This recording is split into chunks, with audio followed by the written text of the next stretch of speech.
नमस्कार, city post के इस खास पेशकश में आपका स्वागत है। मैं हूं श्रीकांत प्रत्युष। लगातार मैं चुनावी सर्वे कर रहा था, बिहार के कोने कोने में गया और हर जगह लोगों का मूड भांपने की कोशिश की और हम इस नतीजे पर पहुंचे हैं कि एनडीए की सरकार बनने का रास्ता खुद महागठबंधन ने साफ कर दिया है। दरअसल लड़ाई हर जगह कांटे की दिख रही है, महागठबंधन भी कमज़ोर नहीं है और जिस तरह की लड़ाई दिख रही है उसमें माना जा रहा था कि महागठबंधन की भी सरकार बन सकती है, लेकिन कांग्रेस पार्टी की वजह से एनडीए के सरकार के चौथी बार बनने का रास्ता साफ हो गया है। आपको पता है कि कांग्रेस पार्टी जो पिछले विधानसभा चुनाव में 41 सीटों पर लड़ी थी, 27 सीटों पर उसकी जीत हुई थी, इस बार 70 सीटों पर लड़ रही है और 20 सीट भी मिलते हुए नहीं दिख रहा है। तो कांग्रेस पार्टी की वजह से एनडीए का सरकार बनने का रास्ता बिहार में साफ हो गया है। अगर कांग्रेस पार्टी को तेजस्वी यादव ने कम सीटें दी होती या कांग्रेस पार्टी अपनी हैसियत के हिसाब से चुनाव लड़ी होती तो शायद महागठबंधन की सरकार बन सकती थी, लेकिन कांग्रेस पार्टी ने जिस तरह से तेजस्वी यादव को ब्लैकमेल किया, जिस तरह से उनके ऊपर दबाव बनाकर ज़्यादा से ज़्यादा सीटें ले ली और बाकी जो सहयोगी दल थे जैसे उपेंद्र कुशवाहा और सन ऑफ मलाह मुकेश सहनी, जिनका अपना ठोस वोट बैंक था, उनको बाहर का रास्ता दिखवा दिया, उससे महागठबंधन को नुकसान हुआ है। आप सर्वे देखेंगे तो पता चल जाएगा कि इस बार के विधानसभा चुनाव में सबसे बड़ा मुद्दा बेरोजगारी है, महंगाई है। तो बेरोजगारी के लिए तेजस्वी यादव नीतीश सरकार को दोषी ठहरा रहे हैं, खुद 10 लाख लोगों को सरकारी नौकरी देने का वादा कर रहे हैं और इनका ये वादा इस चुनाव में काम करता हुआ दिख रहा है। दूसरी तरफ महंगाई बहुत बढ़ी है और महंगाई की वजह से जो पंचफोरना वोट कहा जाता है, जो छोटी छोटी जातियों के कमज़ोर वर्ग के लोगों का वोट था जो मोदी के खाते में जाता था, इस बार महागठबंधन के खाते में जाते हुए दिख रहा है। तो मानकर चलिए कि इस बार महागठबंधन की सरकार भले न बने, लेकिन तेजस्वी यादव एक सशक्त नेता के रूप में उभरेंगे और आरजेडी को 60+ सीटें हमारे सर्वे के हिसाब से मिल रही हैं, 60 से ज़्यादा सीटें मिल रही हैं। और जहाँ तक बीजेपी का सवाल है, 70 से 75 सीटें बीजेपी के खाते में आ सकती हैं और जिस तरह से एलजेपी हर सीट पर जेडीयू के खिलाफ उम्मीदवार दे चुकी है, उसकी वजह से जेडीयू को भी नुकसान हो रहा है और जेडीयू 45+ सीटों पर जीतती हुई नज़र आ रही है, यानी 50 के भीतर जेडीयू रहेगी अभी तक का जो आकलन है और 70 से 75 सीटों पर बीजेपी जीत सकती है। तो सरकार बन जाएगी एनडीए की, लेकिन दूसरी तरफ तेजस्वी यादव एक बड़ी चुनौती के रूप में एनडीए के लिए उभरेंगे, क्योंकि तेजस्वी यादव अपने पार्टी के इकलौते नेता हैं जो चुनाव प्रचार कर रहे हैं। इस बार चुनाव प्रचार से उन्होंने तेज प्रताप को भी अलग कर दिया है। तेज प्रताप हसनपुर से चुनाव लड़ रहे हैं, खुद अपने चुनाव में व्यस्त हैं। तेजस्वी यादव 2 बार उनके लिए वोट मांगने जा चुके हैं। राबड़ी देवी इस बार चुनाव प्रचार में निकली नहीं। लालू यादव अभी जेल में हैं। तो चिराग पासवान और तेजस्वी यादव इस चुनाव में एक स्टार की तरह उभरे हैं, इसमें शक की कोई गुंजाइश नहीं है। चिराग पासवान नीतीश विरोध की वजह से एक स्थापित नेता बनते जा रहे हैं। दूसरी तरफ तेजस्वी यादव अपने बलबूते पर चुनाव में 60 से ज़्यादा सीटों पर जीत हासिल करके अपने को स्थापित कर रहे हैं एक बड़े नेता के रूप में। तो ये है हमारे सर्वे का सार। आप सर्वे देखेंगे तो ये पता कर पाना बड़ा मुश्किल है कि किसकी सरकार बन रही है।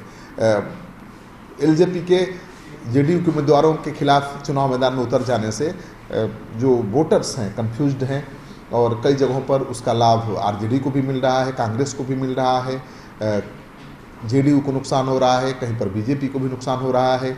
लेकिन चिराग पासवान लगातार ये कह रहे हैं कि मोदी उनके दिल में बसते हैं, मोदी के वो हनुमान हैं और एलजेपी और बीजेपी की सरकार बनेगी। तो चिराग पासवान के इस बयान का मतलब साफ है कि चिराग पासवान ये दिखाना चाहते हैं कि उनकी पार्टी बीजेपी से अलग नहीं है और आज उन्होंने नीतीश कुमार पर बहुत तगड़ा निशाना साधा है। आज उन्होंने कह दिया कि नीतीश कुमार जीत के बाद एनडीए के साथ रहेंगे, इस पर भी शक है उनको। उन्होंने कहा कि नीतीश कुमार प्रधानमंत्री बनने का सपना अभी भी पाले हुए हैं और उनकी जो महत्वाकांक्षा है उसकी वजह से वो जीत के बाद, चुनाव के बाद महागठबंधन के साथ जा सकते हैं, तेजस्वी यादव को मुख्यमंत्री बना सकते हैं और खुद पीएम के उम्मीदवार के रूप में विपक्ष का चेहरा हो सकते हैं। अगर चिराग पासवान के इस दावे में दम है तब तो महागठबंधन की सरकार बन जाएगी, लेकिन नीतीश कुमार के बगैर महागठबंधन की सरकार बनती हुई दिख नहीं रही है।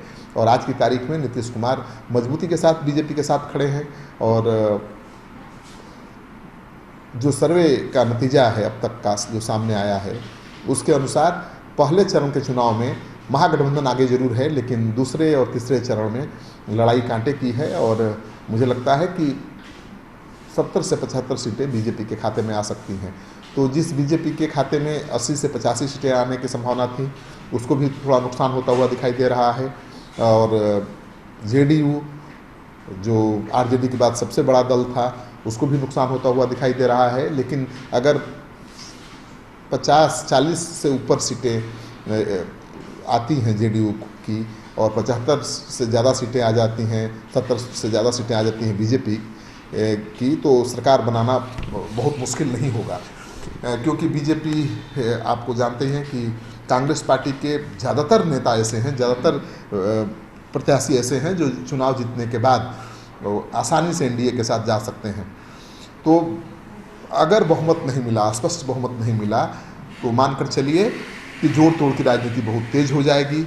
और अभी तक का सर्वे तो यही बता रहा है कि स्पष्ट बहुमत किसी को मिलता हुआ नहीं दिख रहा है। 5-10 सीटें सबको कम पड़ेंगी।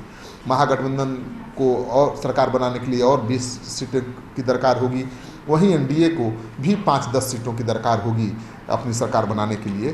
तो ये 5-10 विधायक कहाँ से आएंगे, इसको समझना होगा आपको। या तो कांग्रेस पार्टी टूटेगी या फिर जो निर्दलीय हैं और छोटे घटक दल हैं महागठबंधन के, वो बाहर आएंगे। तो महागठबंधन में ऐसा कोई घटक दल नहीं है जो छोड़कर आ जाए एनडीए के साथ। कांग्रेस पार्टी है, वाम दल हैं और आरजेडी है।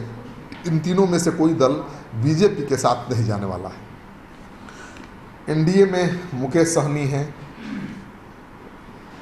एलजेपी बाहर है, बीजेपी है, जेडीयू है। तो मुकेश सहनी महागठबंधन की सरकार बनती हुई दिखेगी तो एनडीए को छोड़कर भले जा सकते हैं, लेकिन महागठबंधन का कोई घटक दल ऐसा अभी नहीं दिख रहा है जो छोड़कर जाएगा। तो महागठबंधन के पाले से विधायक लाने के लिए जोड़ तोड़ की राजनीति अपनानी पड़ेगी बीजेपी को और जेडीयू को। तो आज की तारीख में जो वोटर का मिजाज सामने आ रहा है उसके अनुसार लड़ाई कांटे की है। महागठबंधन और एनडीए के बीच सीटों का अंतर बहुत ज़्यादा नहीं रहेगा, ज़्यादा से ज़्यादा 20 सीटों का अंतर रहेगा। और यही जो 20 सीट जिसके खाते में ज़्यादा आएंगे उसी की सरकार बनेगी। इस वीडियो को ज़्यादा से ज़्यादा शेयर करिए। अगर आपने अब तक हमारा चैनल सब्सक्राइब नहीं किया है तो जरूर कर लीजिए। आपका सहयोग समर्थन सिटी पोस्ट की टीम के लिए बहुत मायने रखता है।